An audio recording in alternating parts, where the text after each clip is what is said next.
నేను వదిలేసిన దాన్ని నువ్వు ఆశపడ్డావు.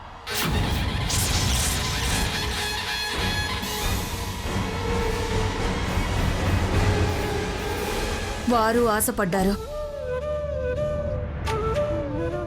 నేను అనవసరం అని వెళ్ళిపోయాను.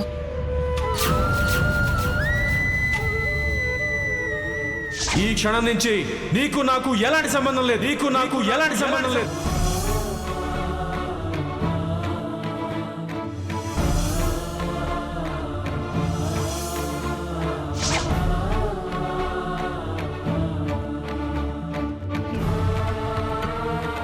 ఇలాంటి సొల్లు కబుర్లు చాలా విన్నాను. వెళ్ళవే.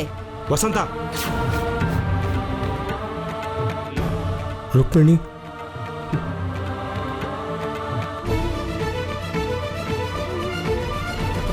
తనొచ్చింది అందుకు కాదు అంటోందిగా. అసలు విషయం ఏంటో తనని చెప్పనివచ్చుగా.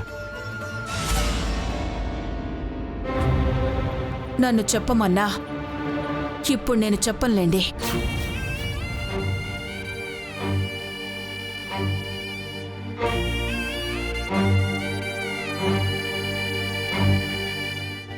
భయపడేవాళ్ళని భయపెట్టేదాన్ని కాదు. బతుకంటే నాకు భయం లేదు. కథలకేం తక్కువ లేదు. ఏ కథ వినిపించుకోను. వెళ్ళండి ఇక్కడి నుంచి.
చూసింది చాలు, పదండి లోపలికి.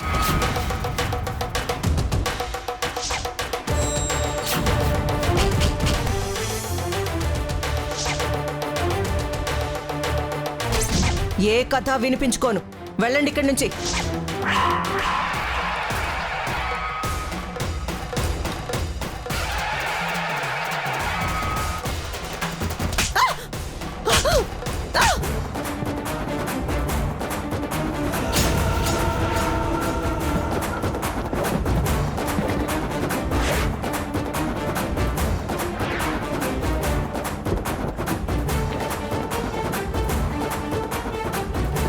నన్నే కొడతారా? కొట్టక నువ్వు రాక్షసులా ప్రవర్తిస్తుంటే చూస్తూ ఊరుకుంటానా? ఎవరే దరిద్రం? నువ్వు దరిద్రం, నీ బుద్ధి దరిద్రం. అయినా రుక్మిణి ఇక్కడ స్థానం ఆశించి రాలేదు. అరే, తను చెప్పేది అనుకుండా నెట్టి పారేస్తావా? తన రక్తం కళ్ళ చూస్తావా? అసలు నువ్వు ఆడదానివేనా? వసంత, రుక్మిణి ఎంగిలి నువ్వు అనుభవిస్తున్నావు. తన భిక్ష మీద నువ్వు బతుకుతున్నావు. ఇందాక తను చెప్పింది విన్నావుగా. తనకి యాచించే బుద్ధి లేదు. చాలా ఆపండి.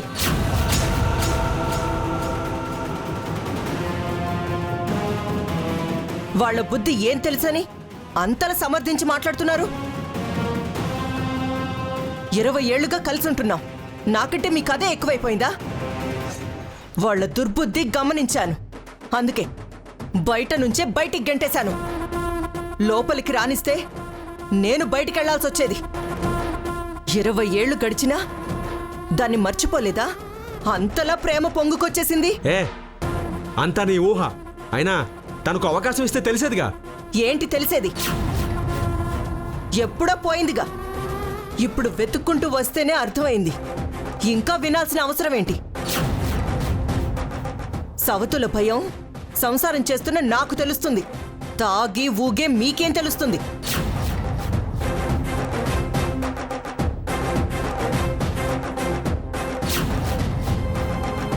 ఉన్నది ఎప్పుడు నచ్చదు, విలువుండదు. దాంతో ఒక్క నిమిషం మాట్లాడిస్తే ఒకరి కన్నీళ్ళు ఒకళ్ళు తుడుచుకుంటూ నాకు కన్నీళ్లు మిగుల్చుతారు. ఏమరుపాటుగా ఉంటే వెన్నుపోటు పొడుస్తారు. తప్పుగా మాట్లాడుతున్నావు. నేనెప్పుడు తప్పు కాదు. దాన్ని పో అన్నానని మీరు నన్ను కొట్టడం తప్పు. దాని మీద ఇంకా మోజుందని ఈ చెంప దెబ్బే చెప్తుంది. వదిలేస్తే నా బతుకు నరకమయ్యేది. అందుకే ఇప్పుడే చెప్తున్నాను, తరువాత నన్ను అనొద్దు. అది మళ్ళీ తారసపడినా తలెత్తి చూడొద్దు. తెగబడి పలకరించినా బదులు చెప్పొద్దు. కాళ్ల మీద పడి వేడుకున్నా తిరిగి ఇంట్లోకి తెచ్చిపెట్టొద్దు. వీటిలో వేటికి భిన్నంగా జరిగిన మీ కుటుంబం మొత్తాన్ని నేను చచ్చే ముందు జైలు పాలు చేస్తాను.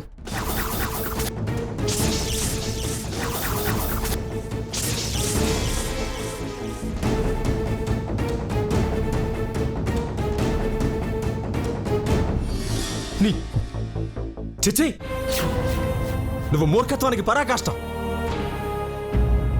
పాపం రుక్మిణి ఇన్నేళ్ల తర్వాత ఇక్కడికి ఎందుకు వచ్చిందో తెలియదు. నువ్వు అన్నట్టుగా తన ఇంట్లో స్థానమే ఆశించి వచ్చుంటే అలా మౌనంగా వెళ్ళిపోయి ఉండేది కాదు. అయినా తనే ఇక్కడి నుంచి కావాలని వెళ్ళిపోలేదు. మేమే పంపించేశాం.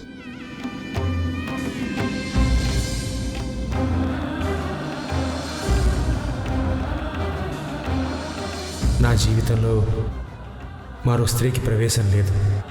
నా మనసులోని స్థానం ఎప్పటికీ మారదు. ఇంట్లో స్థానం ఇవ్వకపోయినా ఈ ఇంటి పని మనిషిగా బ్రతికేస్తాను. మీ మనసులో నాకున్న స్థానాన్ని అలాగే ఉండనివ్వండి.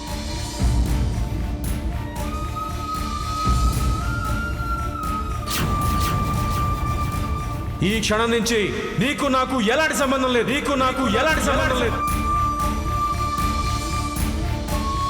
నేను వదిలేసిన దాన్ని నువ్వు ఆశపడ్డావు, వారు ఆశపడ్డారు. నేను అనవసరం అని వెళ్ళిపోయాను. అడుగు ఇటు పడిందో మీ ఇద్దరిని చంపనైనా చంపుతాను, లేదా నేనైనా చస్తాను.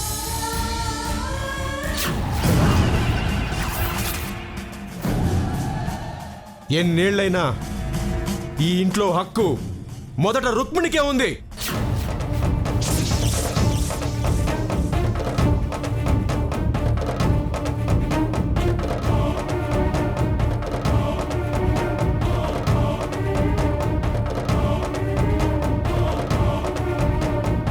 ఉంటే దాని కొంగు పట్టుకుని వెళ్ళలేకపోయారా?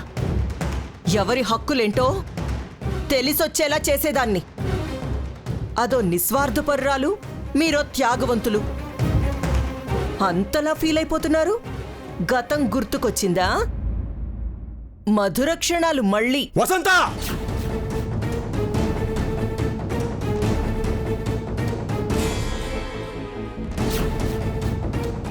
ఎందుకు అరుస్తున్నారు? ఉన్నమాటంటే ఉలుకెక్కువ అంటారు. మీ ఆవేశమే చెప్తుంది మీరేంటో అదేంటో. నువ్వు మారవే, నువ్వు మారవు.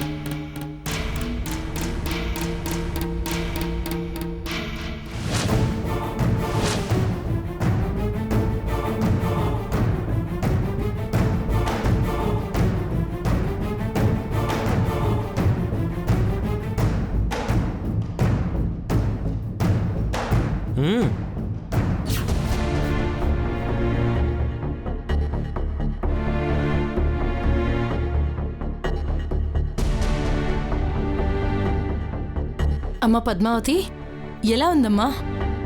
కాస్త తలనొప్పిగా ఉంది అత్తయ్య. తలనొప్పా? ఏం కాదులే, తగ్గిపోతుంది. అత్తయ్య, అసలు నేను ఎక్కడున్నానేంటి? ఏం లేదమ్మా, ఇంటికి వస్తూ వస్తూ దారిలో కళ్ళు తిరిగి పడిపోతే ఆ మోహిని వాళ్ళ ఆయన ఇంటికి తీసుకొచ్చాడు. అవునవును, మత్తు తలకెక్కితే కళ్ళు తిరగడాలు, తలనొప్పులు మామూలేగా.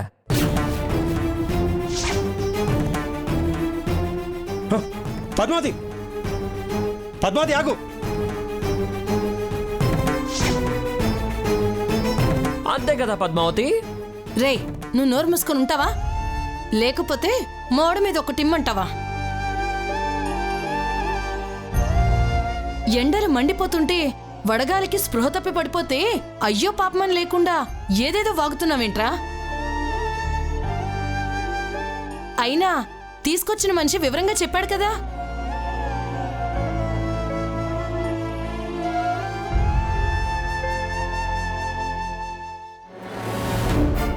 ఉండమ్మా, కాస్త మజ్జిగ తీసుకొస్తాను.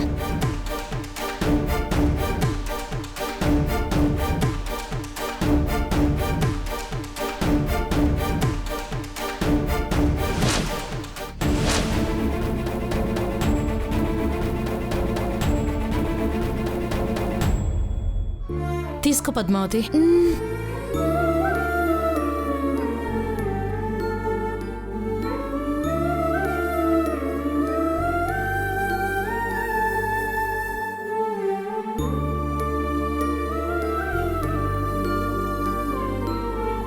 అత్తయ్య, ఇక నేను ఇంటికి వెళ్తాను అత్తయ్య. కాసేపు ఉండమ్మా. అయినా ఇంటికి వెళ్ళి ఏం చేస్తావు? మీ అమ్మ బమ్మి కూడా లేరు. ఎక్కడికి వెళ్ళారు? నువ్వు ఇంకా రాలేదని నీకోసమనే వెళ్ళారు. నేను ఇక్కడే ఉన్నానని చెప్పలేదా? తమరు పీకల దాకా తప్పతాగున్నారు కదా, అందుకని చెప్పలేదులే. నేను తాగడం ఏంటి? వాడి మాటలేం పట్టించుకోకమ్మా, ఏదో నోటుకొచ్చినట్టు వాగుతూ ఉంటాడు. వడదెబ్బ తగిలింది కదా, మజ్జిగ తాగించానని అలా అంటున్నాడు, అంతే. సరే అత్తయ్య, అమ్మ బమ్మి వచ్చేలోపు నేను ఇంట్లో ఉండాలి, లేకపోతే వాళ్ళకి అనుమానం వస్తుంది. నేను వెళ్తాను. పద్మావతి, పర్లేదు ఉండు అత్తయ్య. పద్మావతి, ఉండమ్మా. పర్లేదు అత్తయ్య, నేను వెళ్తాను.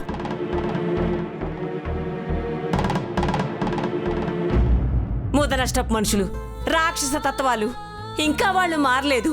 మనమేమన్నా వాళ్ళని మణులు అడిగామా, మాణిక్యాలు అడిగామా, ఆస్తులు అడిగామా, ఐశ్వర్యాలు అడిగామా? బిడ్డ కోసం వెళితే గుడ్డును తరిగినట్టు తరుగుతారా? వాళ్ళ చేతులు విరిగిపోను, వాళ్ళ నోళ్ళు పడిపోను. అమ్మా, అమ్మ పద్మావతి, వచ్చేసావా తల్లి?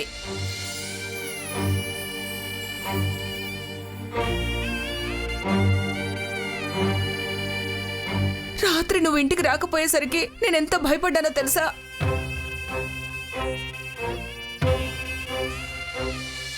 అమ్మా, ఏంటమ్మా ఈ దెబ్బ? ఇలా రక్తం వస్తుందేంటి? ఏంటంటే ఏం చెప్పనే, ఏం చెప్పుకుంటాం, ఎలా చెప్పుకుంటాం? బామ్మ, ఎందుకు ప్రతిదానికి అలా నోరు పారేసుకుంటావు? ఏమైందమ్మా? ఏమైందంటే చెప్పురేంటి? తమరింత పొద్దుపోయినా రాలేదని వెతుక్కుంటూ వెళ్ళాం. దారిలో ఎదుర్రాయి తగిలి బొక్కబోర్లా పడింది. లేచిన వేళ మంచిదైంది, లేకపోతే ఏ కడతకో తగిలి ఉంటే ఎంత నష్టం జరిగి ఉండేది? నువ్వు లేనిపోనివి మాట్లాడి దీన్ని కంగారు పెట్టుకో. నేను కంగారు పడ్డమేమిటే? ఇది పెందలాడే వస్తే మనం కంగారు పడి వెళ్ళేవాళ్ళం కాదు కదా.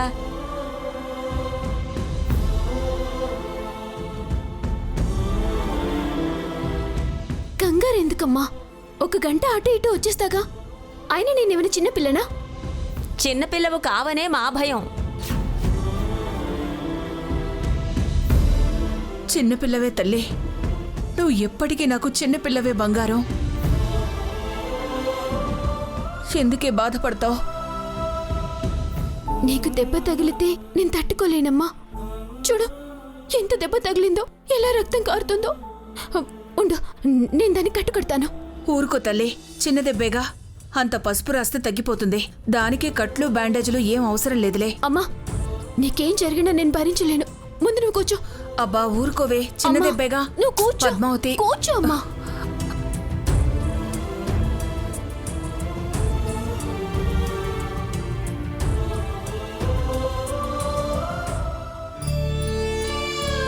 ఏం కాదని చెప్తున్నానుగా. అమ్మా, నువ్వు ఊరికే ఉండు.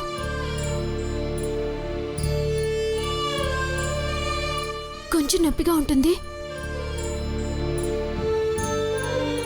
ఈ బాధలు భరించడాలు లేకుండా ఉండాలంటే కొంచెం పెద్దలాడే ఇంటికి వచ్చేస్తే సరిపోతుంది కదే. అలా ఎలా కుదురుతుంది? ఫ్రెండ్స్, పార్టీలు ఎన్నుంటాయి. నువ్వు నోర్ముయిరా. దీనికి ఫ్రెండ్స్ తిరుగుళ్ళు ఏమీ లేవురా. ఏదో ఎండ దెబ్బ తగలటం వల్ల. ఎండ దెబ్బా? పద్మావతికి ఏమైంది వదినా? ఇది ఆలస్యంగా రావటానికి వడదెబ్బే కారణం రుక్మిణి. ఇది ఇంటికి వస్తూ వస్తూ దారిలో వడదెబ్బ తగిలి స్పృహ తప్పి పడిపోయిందంట.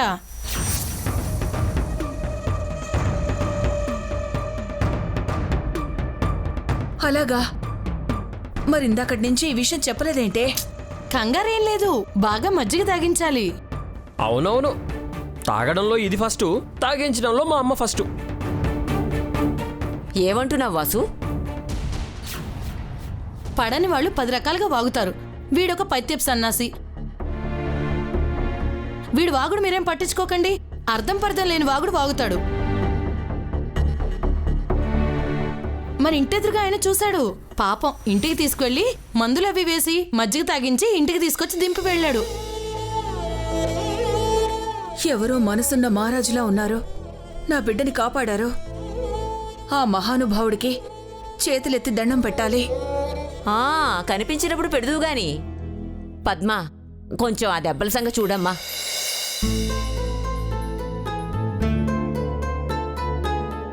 రుక్మిణి, వస్తాను, జాగ్రత్త.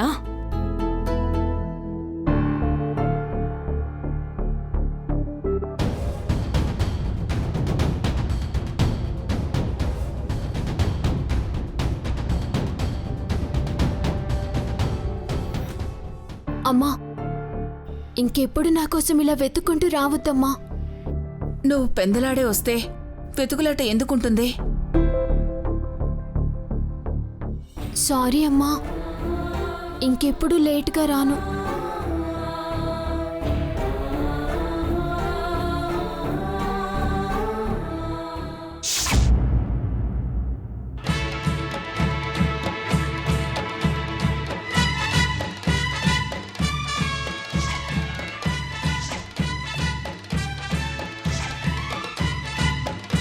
అడవి చుక్కను, ఒసే రాములక్కను. నీ కాళ్ళు పట్టుకుంటానక్క. నన్ను నా ఫ్రెండ్ని వదిలే అక్క, ప్లీజ్.